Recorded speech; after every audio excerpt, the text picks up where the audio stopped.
Welcome to the Renegade Yogi Podcast Experience. Join myself, Zorananda, and this episode's guest as we explore yoga in the modern world. Prepare yourself as we will experience yoga like never before.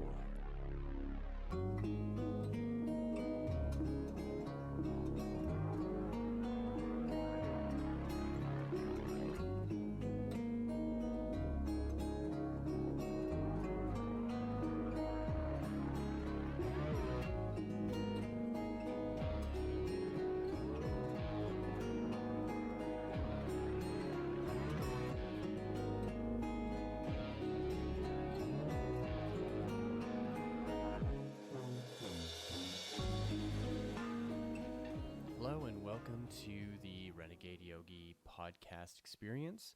My name is Zorananda. Today I'm doing a solo podcast on the koshas.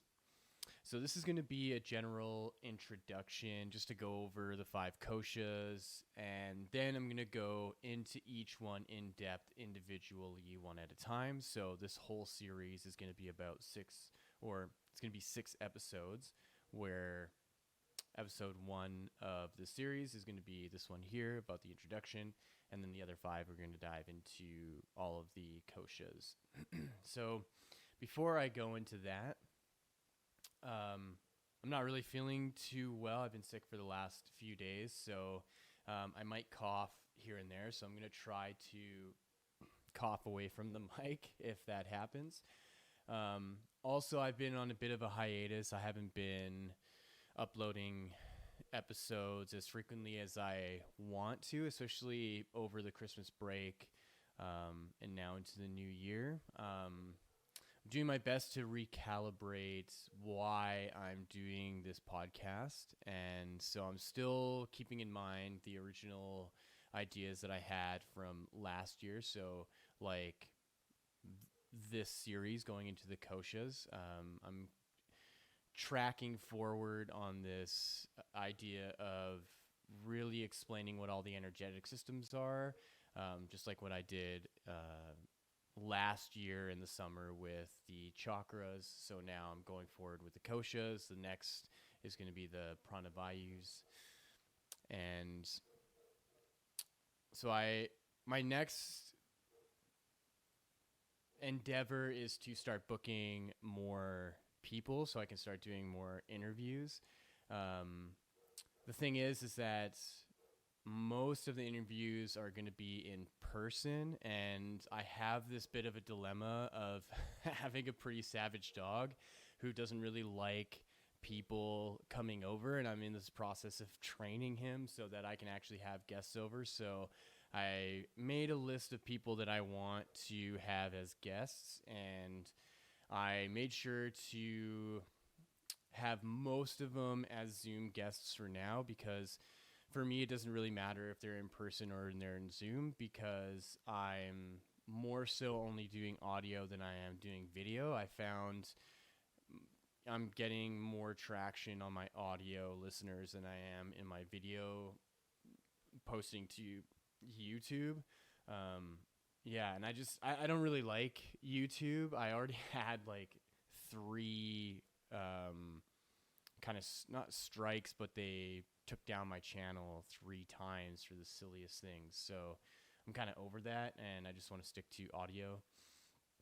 So I'm going to do my best over the course of this month and moving forward to book the people and get interviews in, because I think most of the people like the interviews. I've had people tell me that they really like the chakra series, so I'm finding a balance between doing the interviews and doing the solo episodes. So you'll just have to bear with me. I know I'm still at the beginning stages of this. I'm not getting too many listeners, but I still have a goal of growing this, and I'm excuse me, and I'm just being patient with it. I have a lot going on in my life with regards to having a full-time job, being a musician and working on music and recording, and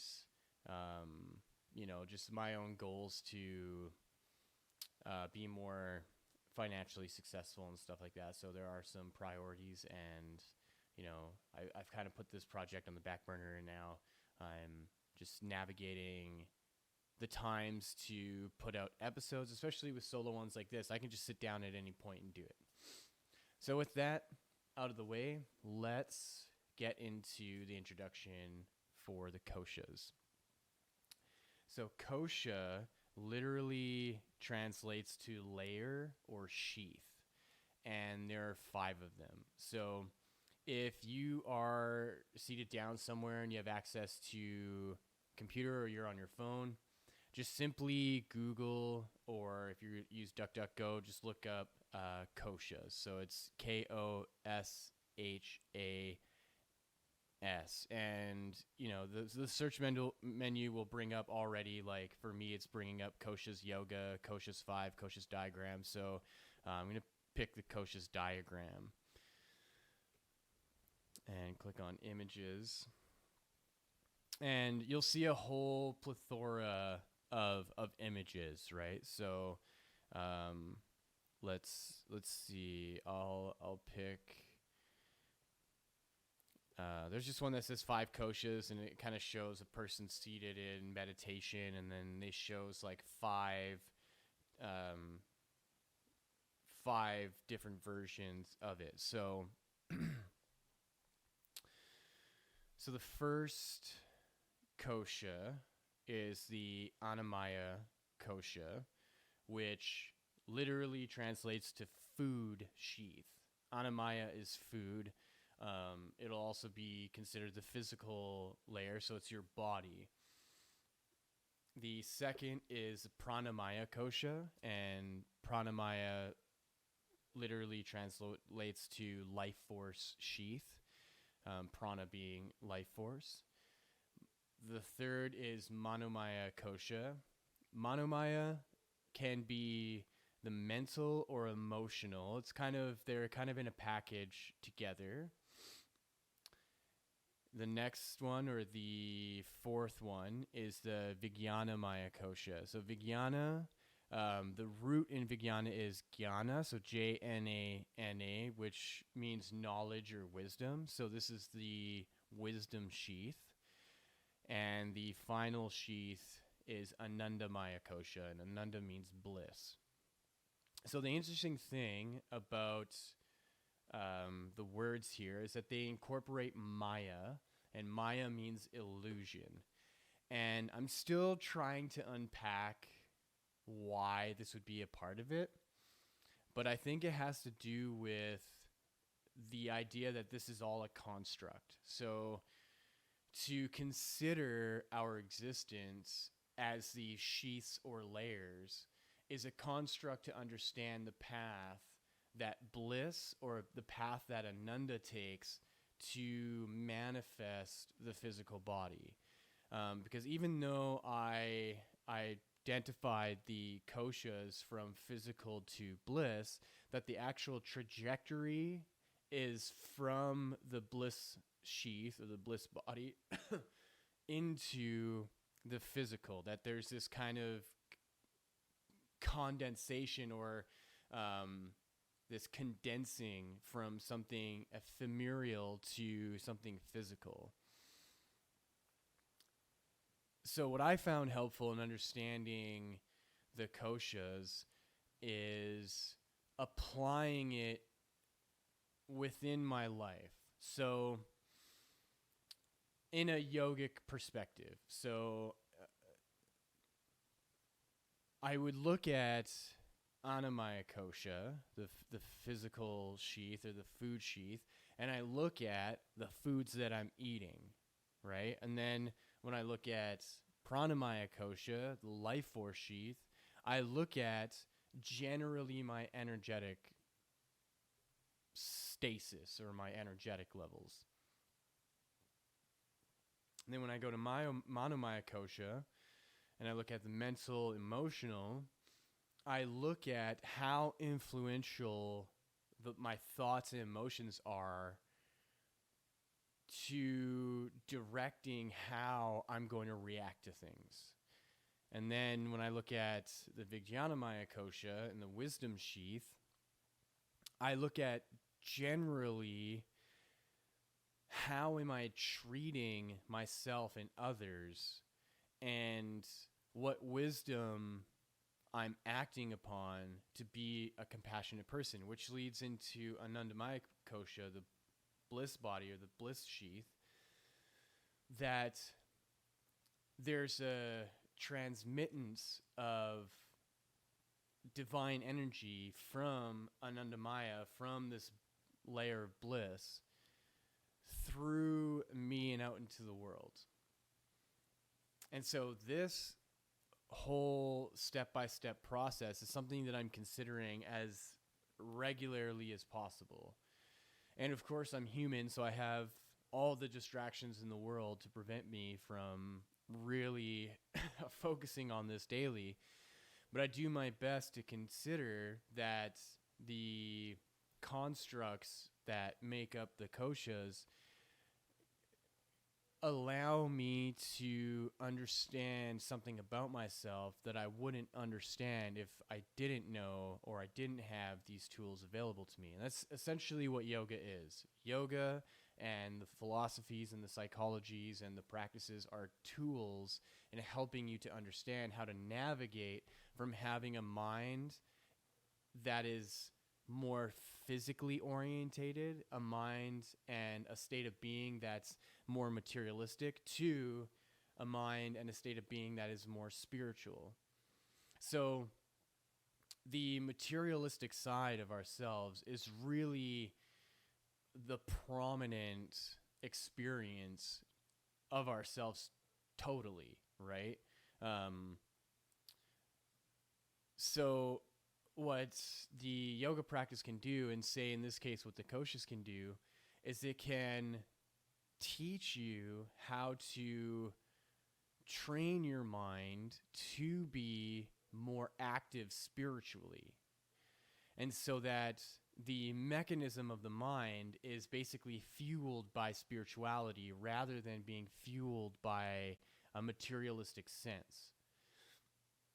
And a comparison of that can be the job that you have. So for the most part, we all work. We all have to do something in this world. I mean, with the exception of our anti-work in Reddit and the millions of Americans who are quitting their jobs. But that's a whole other story. So say if you look at your job, typically the majority of the reason of why you have that job is because of materialism. And that's a given. So just because I'm a yogi and just because I practice spirituality, I can't justify or I can't say that everything I do is because of spirituality. That's a lie. And that's just not something I'm going to propagate in what I'm trying to share with people. So we all want to make money and we all want to have a job for materialistic purposes. We're paying rent, we're paying bills, we have a vehicle, we need to pay for gas, we need to pay for food. We want to pay for entertainment, if that's movies, if that's going out for dinner, if that's traveling,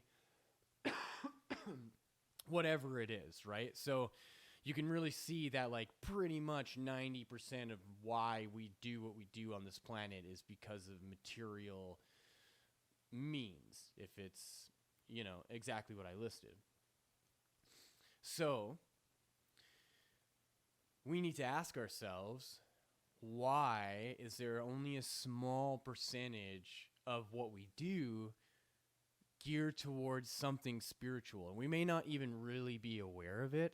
We may not really even consider it spiritual, but because it's not a part of our kind of obsession with material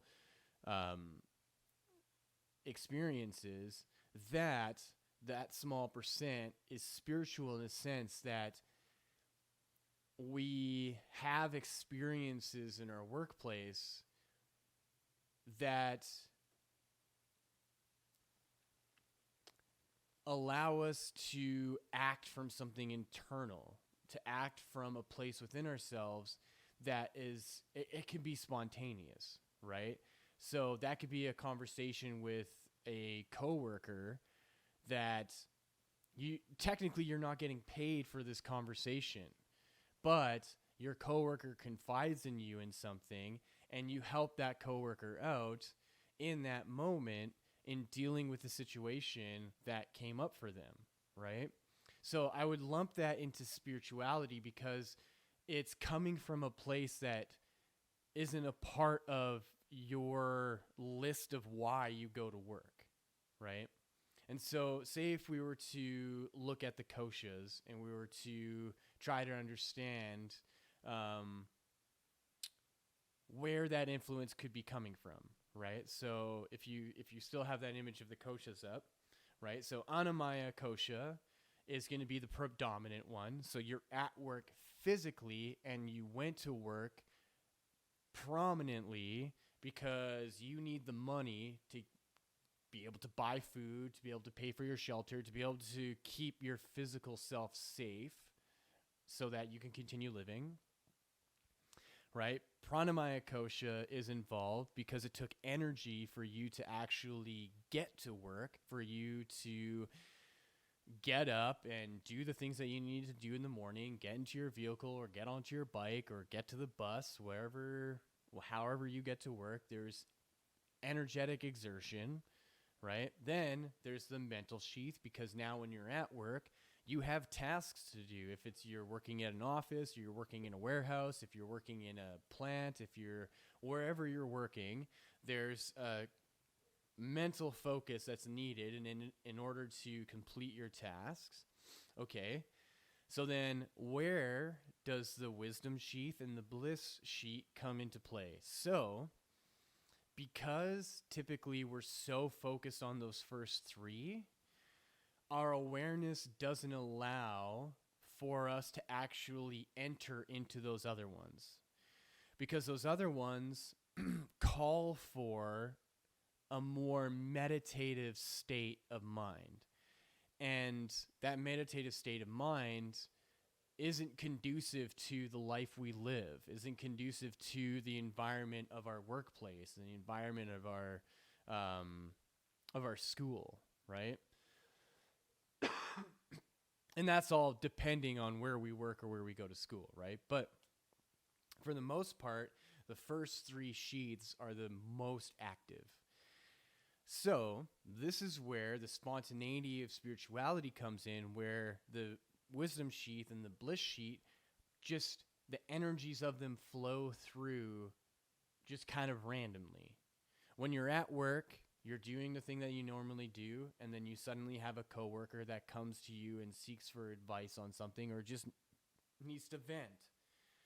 And the moment you would typically go in your mind like, this is so annoying, I just want to get back to work. But for whatever reason, that doesn't happen, and you allow yourself to really listen to what the person is saying, because it still happens to be a coworker that you like, that you have a good friendship with or a relationship with. And so you listen, and then these words come. This way of thinking comes that you wouldn't normally think in your day-to-day. Suddenly it's coming from somewhere you have really no idea. And you end up just saying these really thoughtful things to this coworker, and your coworker goes, wow, that was really helpful, thank you, and goes off. And then you feel good. So the first three sheaths are taken care of. This wisdom comes through, and then suddenly the bliss comes through. And now the thing that it's important to really understand is that this happens to us all the time. It's ongoing in our day-to-day life all the time. We have these little snippets, okay, of like little fractions of wisdom and bliss from these spheres of influence that have a huge presence that we don't allow ourselves to get into for whatever reason. And this is exactly what yoga is shining a light on. that we can have the necessary tools and knowledge and guidance to go into those more subtle sheaths, into the Vijnanamaya kosha and the Anandamaya kosha, so the wisdom sheath and the bliss sheath, that we can have and receive guidance to go into those, to be in those, so that we're not just opening small little cracks of windows to receive that energy, that we just walk right through the threshold of the door and we enter into their realms and we bask in their totality.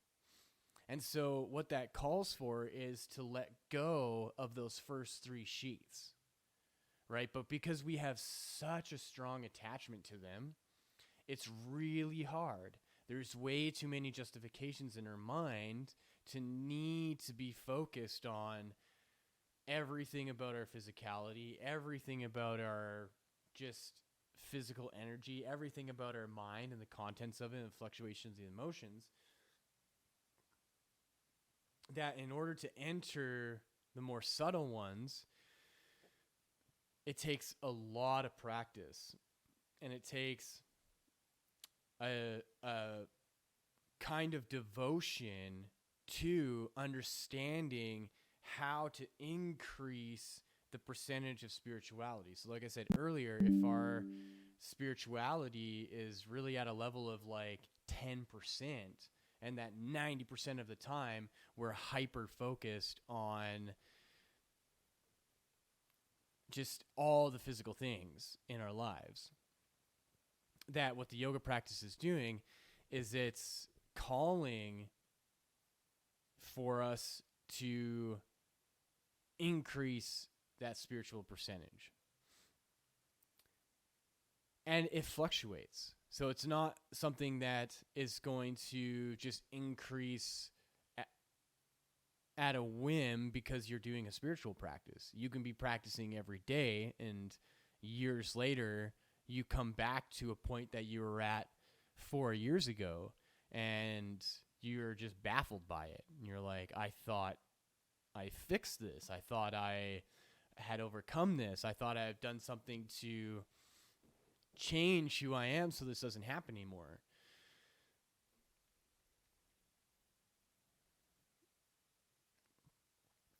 So what I really want to drive home with this is, though these ideas are coming from another country, and as Westerners, 'cause I look at the analytics, most of my listeners are people from the West. If it's, Australia or New Zealand or the UK, Ireland, United States, Canada, that it can be hard to look at this material and have it relate at all, right? Because we're essentially learning another language, right? All these words are Sanskrit words. And what I feel my purpose is in all of this is to take this information and make it digestible, so that there isn't this animosity towards the information because it comes from another country, because it's using a whole other language. And that there is a kind of scientific way of looking at these things, and that the scientific method can be utilized to test out and to hypothesize whether or not these things are even real, or that there are these influences. And though your own findings, like my own, are mostly anecdotal, right? So like when I tell you stories of the meditations that I've done, or the dreams that I've had, or the phenomenal experiences, they're largely anecdotal. I don't have any proof for that stuff. I can't, point to it and be like, oh, there it is, and then have all of you agree with me.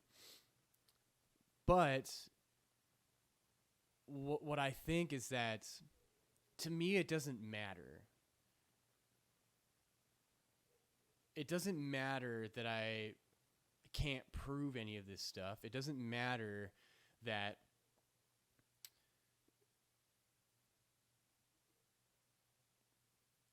there's no way of really convincing other people that these koshas exist. The thing that I've learned and come to understand with this information is that it's helpful in getting a sense of something more of what you are and who you are, right? To me, it's unsettling to think that all we are is physical and that there's nothing else, that there's no spirituality, there's no energetic systems, there's nothing. There's just the physical world, and that's all that there is, and everything's random. There's no intelligence to anything, that the intelligence that we do have is a product of evolution over millions of years, and that's all done randomly, and that the reason why we're at the point that we're at is because over the millions of years that the mutations that have occurred and the changes that have occurred and the adaptations that have occurred have created and fine-tuned a system to basically produce what we are now. And that's generally, the materialistic sciences. That's what predominates our physics, our chemistry, biology. That's the underlying philosophy in science. Okay, but when you go into India and you learn about yoga from India, they have the materialistic side of what it is, and then they have the spiritual side of what it is. And that is what I found interesting to learn, and what I found helpful in being able to explain why I have had the phenomenal experiences that I've had in my life. If it was like premonitions, if it was visions, if it was crazy dreams that I've had, if it was phenomenal experiences with entities, with you name it, healing myself in meditations, if it's even psychedelic experiences and being able to travel through time and to open up portals, right? So there's these experiences that I've had that just the Western science alone says none of that was real. It was all an illusion. It was all can't even think of the word right now. It was all a hallucination, and this is the physical world is the only thing that's real. So I can look at that and be like, okay, that's fine. That makes sense, right? Because I can't prove to anyone that any of those experiences I've had were real, right? I only know that I had those experiences for myself.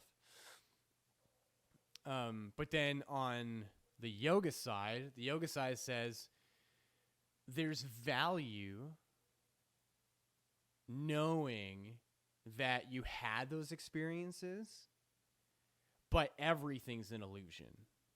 This physical world is illusion. All of those phenomenal experiences are illusion. And what's actually real is divinity. And that what we think is real is the issue.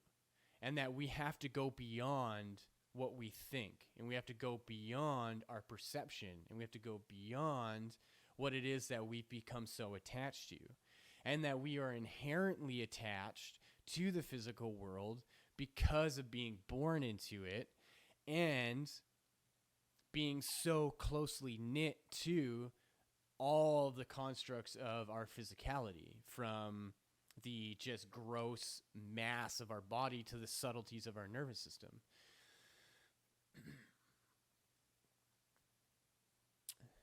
And so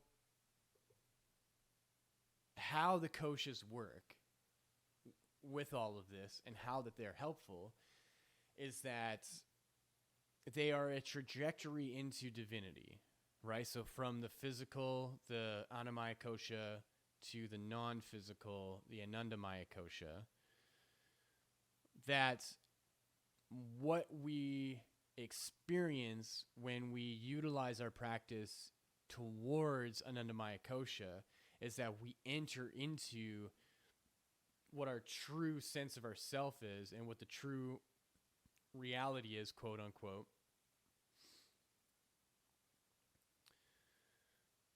So that our view of the physicality on all the constructs, all the energetics of the physicality, all of the mental and emotional states, even the wisdom within it,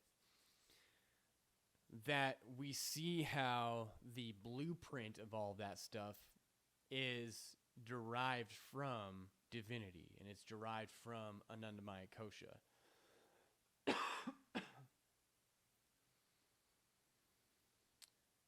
And that's the most challenging thing to understand. That's the most challenging thing to grasp, because then it seems then there must be an architect for all of physicality.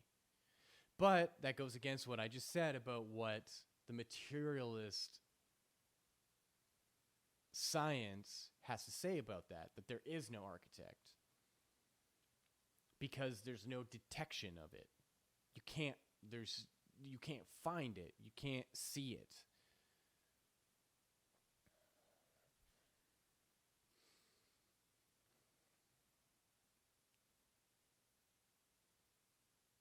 And I think that's the beautiful thing about being a human, is that we're put into this world, which is so vast. Even just the planet itself is huge. I mean, no real single person can walk around the whole thing, right? Given that there's oceans in between the continents. Then you have space. You know, regardless if you think the model of the universe is heliocentric or geocentric, you still have something that is infinitely expansive just from the human's perspective, not using any technology, not using any telescopes, nothing. That just from the single human being, the world is an immense expanse. The universe is an immense expanse.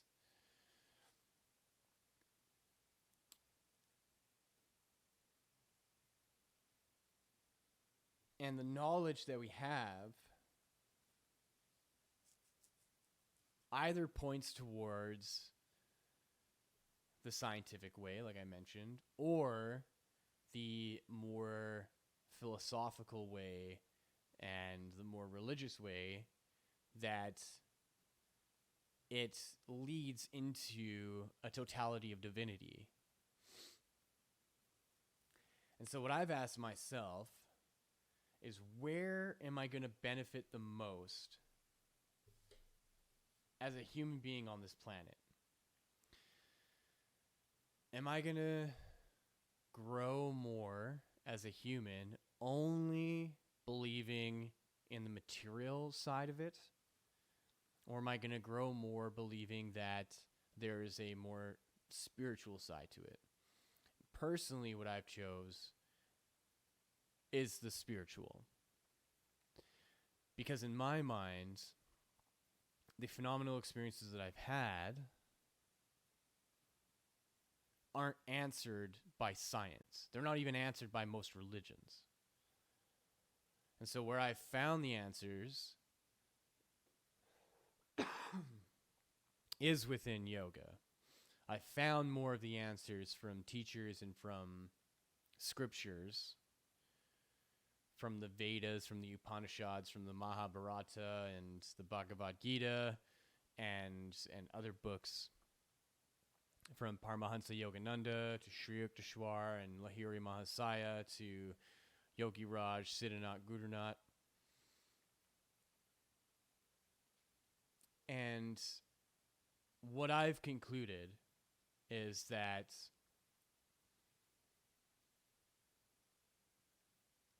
my experience of a human can include my desire for divinity and the experience of the presence of something greater than myself that comes through and interacts with the world that I'm in. And I don't need to try and verify that presence is something measurable. That doesn't matter to me. What matters to me is that presence inspires me to be more and more compassionate, empathetic, and loving. And it inspires me to do things for myself and other human beings to help elevate goodness within my heart and within everyone else's hearts. And so, in this final point, that what the koshas can do, and really learning about them, really meditating on them, and really diving into them, is that we actually originate from the Anandamaya. We actually originate from the bliss layer. That's who we are.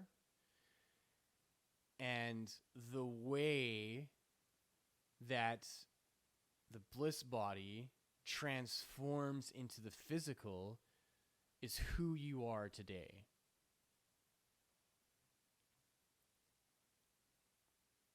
And I personally think that it's important to remember that we came from bliss. And that it's our job right now to return our mind to the bliss that we came from so that we create an open channel. And through that open channel, we receive the blessings and we receive the goodness and we receive everything that bliss has to offer with awareness. So we're no longer blind to it. It's no longer only coming through those little window openings here and there. Now the door is open. Now it's no longer a door, it's a big open space. It's no longer a big open space, it's an entire realm. And you are basking in that. And you don't have to see it. You don't have to be in a state where you're like, all I see is this bliss, or all I see is God, and it's all white light. No, that doesn't happen to me. I know that I come from bliss, and I know that I'm already in it right now. And so I don't have to delude myself from what is actually in front of me just through the processes of how I perceive through my eyes, that, you know, the desk that I'm sitting at and the window that I'm looking through and the trees that are in my front yard. You know, I don't have to think that all I see is this light of God or this light of divinity. No, I still see the world around me, but I recognize that every single thing around me is a part of that bliss. And so now it's my duty to interact with everything, knowing that everything is a part of that bliss. And that's not easy, right? Because we're born into this body and we're subject to its fluctuations. We're subject to its turmoil and its suffering. And so, of course, there's going to be days where I'm pissed off about something. My dog Rupert is super annoying. I have an argument with someone. You know, I'm feeling lonely or I'm stressed. But then all of that is to remind me to come back, to close my eyes, center myself, breathe, and remember where I came from. So hopefully this little introduction helped, just understanding the koshas. I think I went a little deeper than I wanted to, but I still have a lot of material on each and every kosha. So I'm going to go into each one individually. So the next one up is the Anamai Kosha, the first layer, and I'm going to go into kind of everything revolving around food, revolving around the body, revolving around exercising and doing an asana practice, and kind of go on from there.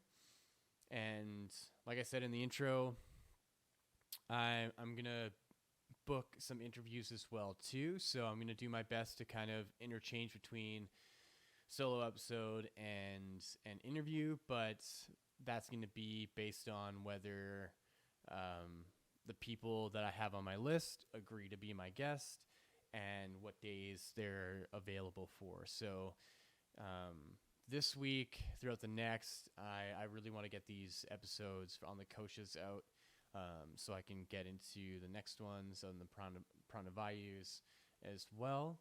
And yeah, I have a lot of stuff to share. Thank you for listening. Thank you for taking the time. And the best way that you can support me is to go onto my website, buy my book, listen to my music. You can find all my music on Spotify and iTunes, I believe, and a bunch of other streaming platforms. But I know Spotify is the biggest one these days. So, yes, please order a copy of my book. There's an ebook, there's a paperback, and there's a hardcover. So, if you aren't wanting to spend that much, at least the ebook is $5. The paperback, I think, is $20, and the hardcover is $30, and that's in Canadian dollars. I'm not really certain what that's all going to be in American, but anyways, affordable stuff. I have meditations as well on there. So pretty much anything on my website is really under $30 or $35. So everything's really affordable. And also, I do private sessions as well. So if you'd like to have some private yoga with me, or private future life progression stuff, and meditations and heart guided meditations and counseling, we can set that up as well. And I go based on pay what you can. So I do well for myself in my life with my day job. So I set all this up to give it out to as many people as possible.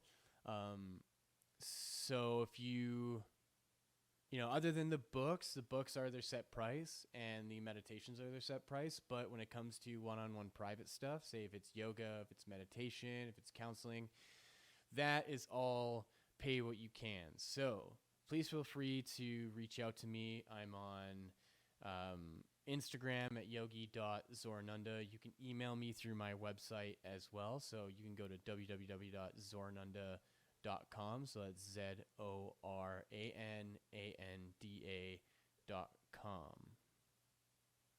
So with that, thank you for listening. Thank you for tuning in.